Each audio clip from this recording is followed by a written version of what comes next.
Hey guys, it's Monaco Daniel from the world most populous Black Nation. This video is brought to you by Mastermind Trading. Introduction. To understand the global financial market and its accompanying sense of success and challenges, one needs to, in its most basic form, first understand the three key concepts of finance, money, and trading. Stick with me as I look to explain this. Chapter 1. Man. Mankind, in our attempt to dominate its God-given planet, have evolved from a way primitive species living in caves and hunting and gathering for our daily survival to these advanced species today, flying in planes, riding self-pilot vehicles, and now looking to expand our civilization to nearby planets. As cavemen in our earliest civilization, man discovers fire and then invented crude tools for hunting and gathering for our daily survival, while still living in caves and in small settlements. As population began to increase in our caves, the daily needs for survival began to increase simultaneously, and soon man needed to leave our caves into much larger settlements and soon discovers agriculture. Chapter 2. Market. A place where parties meet to facilitate the exchange of goods and service. Man in our caves had two basic needs, the first being our daily survival and then to reproduce and make babies. But as we began to leave our caves and discover agriculture, we soon discovered that there is a vast variety of food produce available for our daily survival.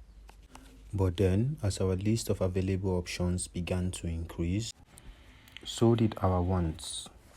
We realized that while I could have a bag of rice, in reality, I could only need a hen at the moment, which means that one would need to look for someone else having what I want and needing exactly what I have, in order to facilitate a transaction leading to the world's first trading system, Barter. Chapter 3. Money. A medium of exchange that facilitates the transfer of goods and services. While barter and the bartering system seems to have solved man's problem at the time, there was, however, the problem of unit of measurement. If I have a bag of rice and I basically just need a hen, and you have a hen, you need 2 cups of rice. Now, what is the standard unit for measuring our transaction? How do we gauge the transaction in a way that you are getting a fair return for your offer and I am also getting a fair return for my offer? It became a problem. The issue of units of measurement became a problem. In an attempt to solve this problem, we invented the very first form of money known to man, which is commodity money. Commodity money basically involves the use of commonly acceptable and valued commodities like salt, cowrie shells, whale teeth in some civilization, coffee bean in some civilization, in place of money because they have better units of measurement. So in this case, I have a bag of rice, I need a hen. You have a hen, you need 2 cups of rice. I don't need to take my entire bag of rice over to your place. You don't need to come over with your hen. What we would do is would value your hen at a particular unit of coffee bean, for example, or let's say cowrie shell. So your hen is valued at 10 units of cowrie shells, and I value 2 cups of rice at 10 units of cowrie shell.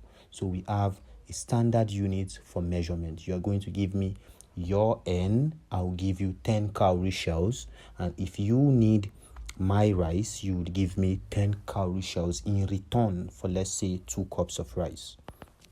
Gradually, money began to evolve from commodities to precious metals and precious stones, and then to government-backed coins and notes.